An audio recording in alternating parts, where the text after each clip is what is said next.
বৃষ্টিতে ফসলের ক্ষয়ক্ষতির খবর জানাতে আমাদের সাথে সরাসরি যুক্ত আছেন ঠাকুরগাঁও থেকে ফাতেমাতু ছোকরা এবং চাঁপাইনবাবগঞ্জ থেকে আনোয়ার হোসেন। শুরুতে যাচ্ছি ফাতেমার কাছে।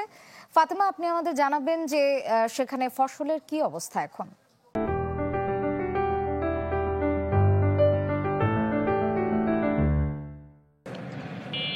হ্যাঁ শ্রেয়া, ঠাকুরগাঁয়ের ফসল কিন্তু অনেকটাই পাকতে শুরু করেছে এবং এই কয়েকদিনের লাগাতার বৃষ্টিতে কৃষক চরমভাবে ক্ষতিগ্রস্ত হয়েছে। শুধু যে আমন ধান সেটা না, এখানকার সবজিগুলো অনেক ক্ষতিগ্রস্ত হয়েছে, মাচা ভেঙে গিয়েছে।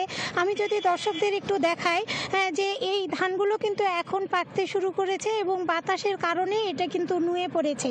আর আপনাকে একটু তথ্য দেই যে ঠাকুরগাঁও জেলায় কিন্তু এবছর প্রায় 300 হেক্টর জমি কিন্তু ক্ষতিগ্রস্ত হয়েছে।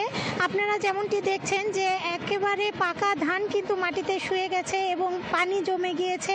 এটা কিন্তু শুধুমাত্র ধান যে নুয়ে পড়েছে তা না, এটা কৃষকের স্বপ্নও কিন্তু ধূলিসাৎ হয়ে গেছে মোটামুটিভাবে বলা যায়।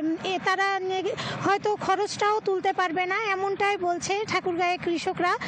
ঠাকুরগাঁয়ে যেই সবজি আবাদ হয়েছে, লাউ, তারপর সিম, এগুলো এবং আগাম আলু, এই আলুর ক্ষেতেও কিন্তু পানি জমেছে এবং সেগুলো নষ্ট হয়েছে। প্রায় 200 হেক্টর জমির মতো কিন্তু এখানে 200 হেক্টর জমির সবজি কিন্তু নষ্ট হয়েছে এবং 300 হেক্টর জমির আগাম জাতের আমন ধান কিন্তু নষ্ট হয়েছে। শ্রেয়া, ধন্যবাদ ফাতেমা আপনাকে। এবারে আমরা চলে যাচ্ছি আনোয়ারের কাছে। আনোয়ার, আপনি জানান যে চাঁপাইনবাবগঞ্জে কৃষকরা ক্ষতি কি পুষে উঠতে পারবেন?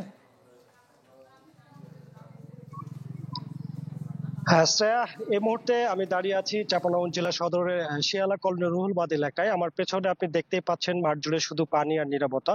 দেখে মনে হতে পারে কোনো খাল বিল বা নদ নদী, কিন্তু বাস্তবতা হচ্ছে এই পানির নিচেই ডুবে আছে চাঁপাইনবাবগঞ্জের হাজারো কৃষকের স্বপ্ন, পাকা এবং আধা পাকা আমন ধান। তো শুক্রবার রাতভর টানা ভারী বৃষ্টিতে পুরো জেলা জুড়ে পাকা এবং আধা পাকা আমন ধানের জমি, সেই সাথে সরিষা, শীতকালীন সবজি, পেঁয়াজের বীজতলা সব ব্যাপক ক্ষয়ক্ষতি হয়েছে। কৃষি বিভাগের তথ্য মতে তারা আমাদেরকে যেমনটি জানিয়েছেন যে গত 10 বছরে একদিনে এত বৃষ্টির রেকর্ড এই জেলায় নেই। জেলার 5টি উপজেলায় এক রাতেই রেকর্ড করা হয়েছে মোট 955 মিলিমিটার বৃষ্টিপাত এবং জেলায় গড় বৃষ্টিপাতের পরিমাণ ছিল 191 মিলিমিটার।